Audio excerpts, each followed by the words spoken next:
All right, it's been almost a year. I think it was about 11 months ago that I reviewed this watch. I bought it then and I just did it for review, checked it out, and I ended up selling it. This one was sent in by Mimo from Mimo's Jewelry, which he has on his website. This is the Seiko srpa71. There's a couple of different variants of it, but this is the one that he sent, and this is the one I don't know if he has all of them in stock, but he definitely has this one in stock. And it's really cool. I was attracted to it about a year ago because of how bold and easy and simple the design of it as far as quick time reading, but then it also has that really cool rotating inner bezel for the compass feature, which, let's be honest, most of us are not going to use, but it's cool nonetheless. No different than the compass option on the Seiko Alpinist. It's cool. It has a rotating bezel, has another crown. We're not going to use it. The majority of us are not going to use it. I know I don't. So if you guys do use it, let me know in the comments. But I suspect the most of us that wear it do not. It is obviously way larger than the Alpinist, but the SARB 017 is a little more difficult to get right now. These are pretty easy to get. The retail price tag on it, you can see here, is $395. But if you use the discount code that Mimo is extending to all of the viewers of this channel, or this video at least, is Rob35. If that doesn't work, I'm pretty sure Rob30 will, but I'm almost positive Rob35 still works. Let me know if it doesn't, and we'll try to figure that out. But once you deduct that, you're talking about getting a watch from an authorized dealer for less than you can buy on Prime. That's crazy, guys. I don't know if you guys really can appreciate that. You're getting it from an authorized dealer for less than you can get it from Amazon Prime. And that's the case with most of the watches that you're going to buy from Mimo as far as the Seiko goes, and the ones that I review and everything like that. And if you have any questions, ask it in the comments, or send me an email, or send Mimo an email. He's great to deal with, and I'm sure he'll sort it out. He offers free fast delivery and all that stuff like that, and no worry purchasing. So definitely check him out.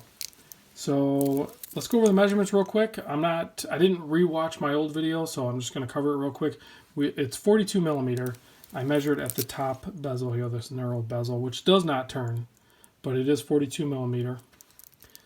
It is 50, just over, a pinch over, like 50.2 millimeter lug to lug, with the drilled lugs that turn down a little bit. So it wears really nice on the wrist. I'll give you a wrist shot here in a second.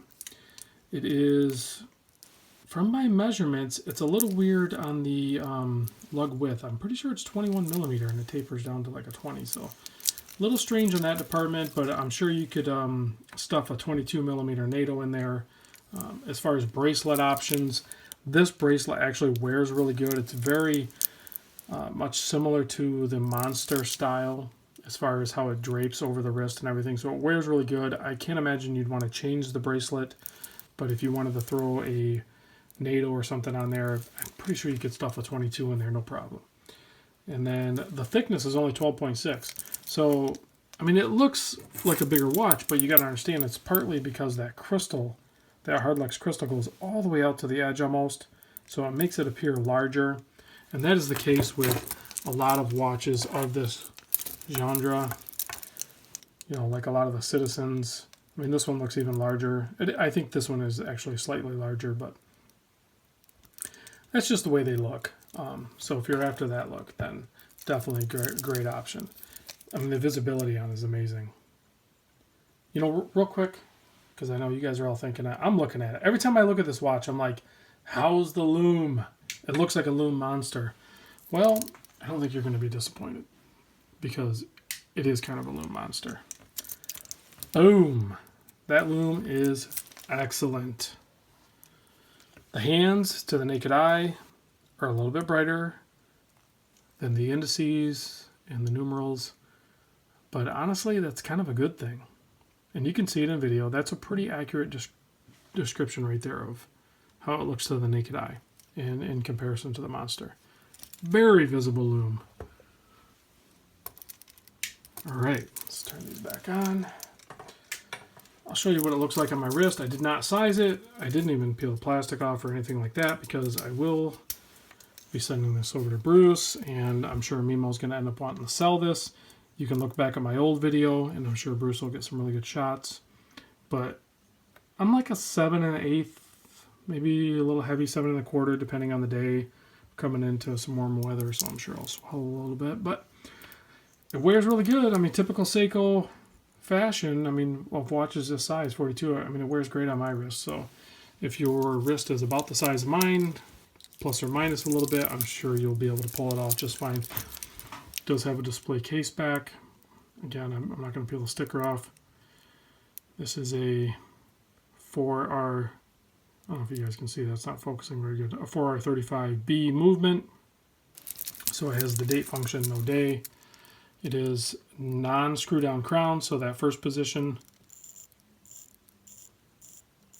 not sure if you can hear that, I can hear it, it gives it a nice wind.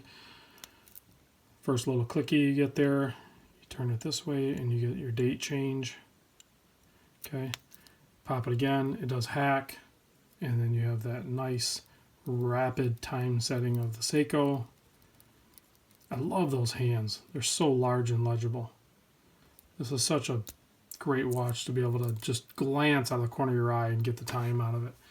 And then the compass feature on it, you can see it moves really smooth and stays in place.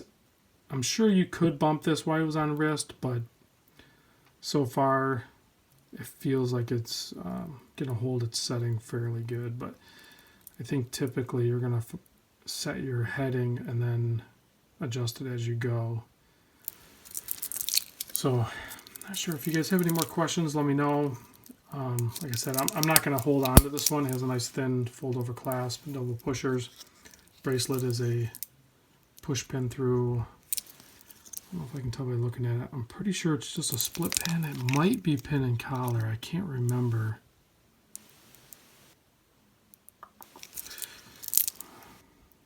I'm pretty sure it's just push pin. I don't think it's pin and collar. I think it's regular split pin. And then you have the drilled lugs, of course. So really good option.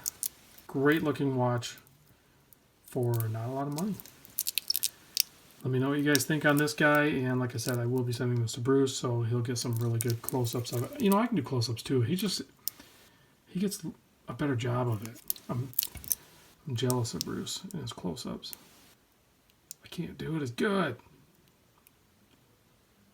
That's pretty good. Look at that. It's got a nice applied Seiko logo up there, and then it does have the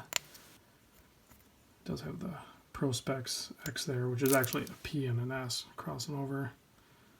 Nice cutout on the date window. And then printed on indices. Great looking watch. See you on the next video, guys.